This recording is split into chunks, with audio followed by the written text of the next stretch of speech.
ನಮಸ್ಕಾರ ವೀಕ್ಷಕರೇ.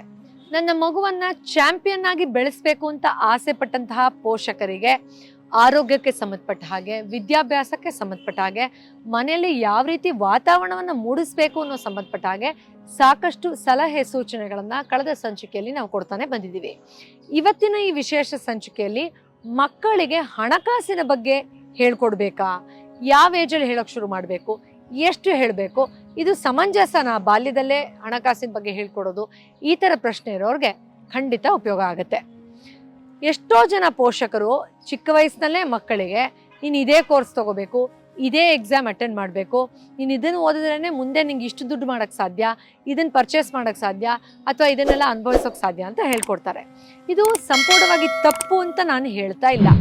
ಆದರೆ ಎಷ್ಟೋ ಸಾರಿ ಮಗುವಿಗೆ ಒಂದು ಗುರಿ ಎಂದಾಗ ಇದನ್ನ ಇಷ್ಟು ನೀನು ಸಂಪಾದನೆ ಮಾಡಿದ್ರೆ ಮಾತ್ರ ಇಷ್ಟು ಸಿಗುತ್ತೆ ಅನ್ನೋ ಟೆನ್ಷನ್ನು, ಆಂಗ್ಸೈಟಿಯನ್ನು ಅದ್ರ ಜೊತೆಲಿ ತುಂಬಿಟ್ಟಾಗ ಮನುಷ್ಯನ ಮನಸ್ಸು ಸಹಜವಾಗಿ ಉದ್ವೇಗಕ್ಕೆ, ಗಾಬರಿಗೆ ಮತ್ತು ಆ ಗುರಿ ಸಿಗಲಿಲ್ಲ ಅಂದರೆ ನಾನು ಸಂತೋಷವಾಗಿ ಇರೋಕ್ಕೆ ಆಗೋದೇ ಇಲ್ಲ ಅನ್ನೋ ಮಟ್ಟಿಗೆ ಮೈಂಡನ್ನು ಖಂಡಿತ ಒಂದಷ್ಟು ಸ್ಟ್ರೆಸ್ಸಿಗೆ ಒಳಮಾಡುವಂತಹ ಸಾಧ್ಯತೆಗಳಿವೆ.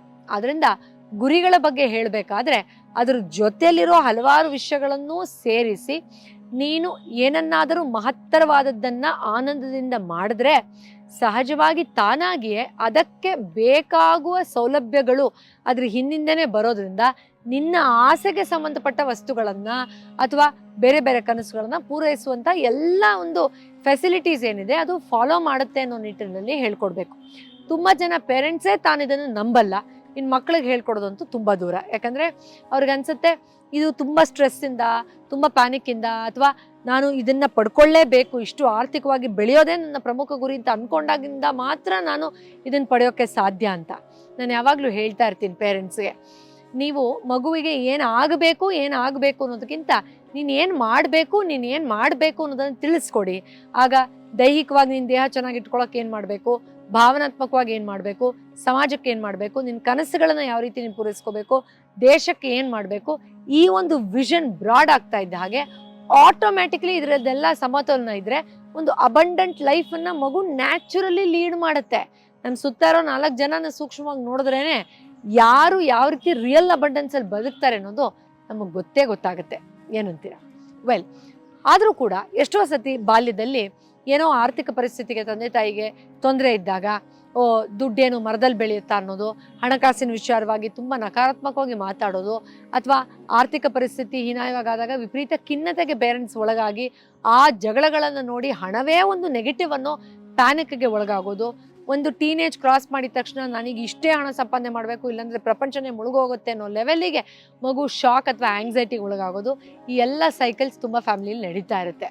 ಆದ್ದರಿಂದ ಸೂಕ್ತವಾದ ರೀತಿಯಲ್ಲಿ ಹಣಕಾಸಿನ ಬಗ್ಗೆ ಪಾಸಿಟಿವ್ ಆಗಿ ಕಾಮಾಗಿ ಮಗುಗೆ ಇಂಟ್ರಡ್ಯೂಸ್ ಮಾಡೋದ್ರಿಂದ ಖಂಡಿತ ಒಂದು ಒಳ್ಳೆ ಆತ್ಮವಿಶ್ವಾಸ, ಒಂದು ಸಮೃದ್ಧವಾದ ಜೀವನವನ್ನು ಭವಿಷ್ಯದಲ್ಲಿ ಲೀಡ್ ಮಾಡೋಕೆ ಮಗುವಿನಲ್ಲಿ ಖಂಡಿತ ಡೆವಲಪ್ ಆಗೇ ಆಗುತ್ತೆ.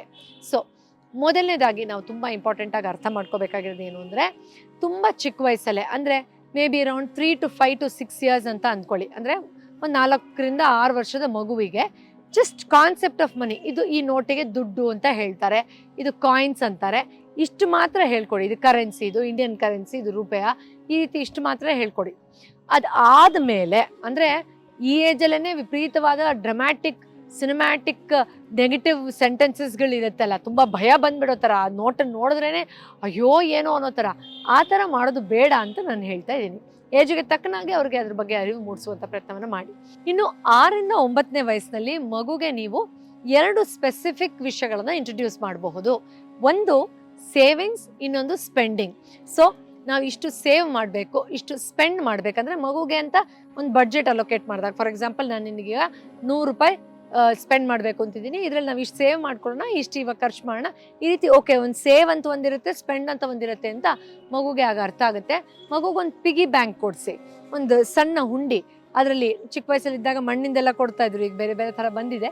ಎನಿವೆ, ಅದನ್ನು ಕೊಟ್ಟು ಇದನ್ನ ನೀನು ಸರಿಯಾದ ರೀತಿಯಲ್ಲಿ, ಯಾರಾದರೂ ನಿನಗೆ ಹಣ ಕೊಟ್ಟರೆ ಅಥವಾ ನಿನಗೆ ಕೊಟ್ಟಿರುವಂತಹ ದುಡ್ಡಲ್ಲಿ ಸೇವಿಂಗ್ಸ್ ಆದರೆ, ಅಥವಾ ನಾನೇ ನಿನಗೆ ಯಾವುದಾದ್ರೂ ಹಬ್ಬದಲ್ಲೋ ಆವಾಗೋ ಇವಾಗಲೋ ಕೊಟ್ಟರೆ ಆ ದುಡ್ಡನ್ನು ಮಾತ್ರ ಇದಕ್ಕೆ ಯೂಸ್ ಮಾಡಬೇಕು, ಕೆಟ್ಟ ರೀತಿಯಲ್ಲಿ ಅಲ್ಲ ಅನ್ನೋದನ್ನು ಕೂಡ, ಎಥಿಕ್ಸನ್ನು ಕೂಡ ಹೇಳ್ಕೊಟ್ಟು ಅದನ್ನು ಸೇವ್ ಮಾಡುವಂಥ ಕಾನ್ಸೆಪ್ಟನ್ನ ಮತ್ತು ಮಗುಗೆ ಬ್ಯಾಂಕ್ಗೆ ಜೊತೆಲಿ ಕರ್ಕೊಂಡು ಹೋಗಿ ಇಲ್ಲಿ ಸೇವಿಂಗ್ಸ್ ಮಾಡ್ತೀವಿ ಅದನ್ನು ಇಂಟ್ರಡ್ಯೂಸ್ ಮಾಡಿ.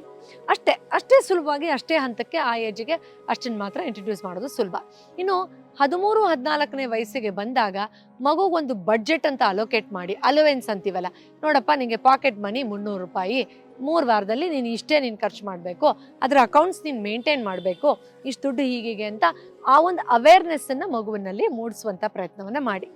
ಇನ್ನು ಲೆಟ್ಸ್ ಸೇ ಅಬೌಟ್ 18-19 ಇಯರ್ಸ್ ಆದಮೇಲೆ ಖಂಡಿತ ನೀವು ಅರ್ನಿಂಗ್ಸ್ ಬಗ್ಗೆ, ಇನ್ವೆಸ್ಟ್ಮೆಂಟ್ಸ್ ಬಗ್ಗೆ ಅಷ್ಟೇ ಅಲ್ಲ, ಚೀಟಿಂಗ್ ಮಾಡೋರ ಬಗ್ಗೆ ಮತ್ತು ಶಾರ್ಟ್ಕಟ್ಟಲ್ಲಿ ಬೇಗ ರಿಚ್ ಆಗಿಬಿಡಬೇಕು ಅನ್ನೋ ಫೂಲಿಶ್ನೆಸ್ ಬಗ್ಗೆ ಮತ್ತು ನಂಬಿಕೆ ದ್ರೋಹ ಮಾಡೋರ ಬಗ್ಗೆ ಅಥವಾ ಹೇಗೆ ನಾವು ಕಷ್ಟಪಟ್ಟಿದ್ದನ್ನು ಸೇವ್ ಮಾಡಬೇಕಾಗತ್ತೆ, ಉಳಿಸ್ಕೋಬೇಕಾಗತ್ತೆ ಅನ್ನೋದ್ರ ಬಗ್ಗೆ ಮುಕ್ತವಾಗಿ ಮಾತಾಡಿ.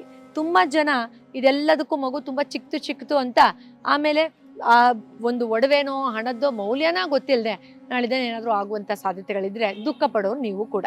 ಸೊ ಒಂದು ಬೆಳವಣಿಗೆಗೆ ಎಷ್ಟು ಬೇಕೋ ಅಷ್ಟು ಇಂಟ್ರಡ್ಯೂಸ್ ಮಾಡುವಂಥದ್ದು, ಬೆಳವಣಿಗೆಗೆ ಅದೊಂದೇ ಕ್ರೈಟೀರಿಯಾ ಅಲ್ಲ ಅನ್ನೋದನ್ನ ಅರ್ಥ ಮಾಡಿಸಿ ಹೇಳುವಂಥದ್ದು ಮತ್ತು ಸರಿಯಾದ ಹಂತದಲ್ಲಿ ಸರಿಯಾಗಿ ಇಂಟ್ರಡ್ಯೂಸ್ ಮಾಡುವಂಥದ್ದು, ಇದೆಲ್ಲವೂ ಮುಖ್ಯ ಆಗುತ್ತೆ.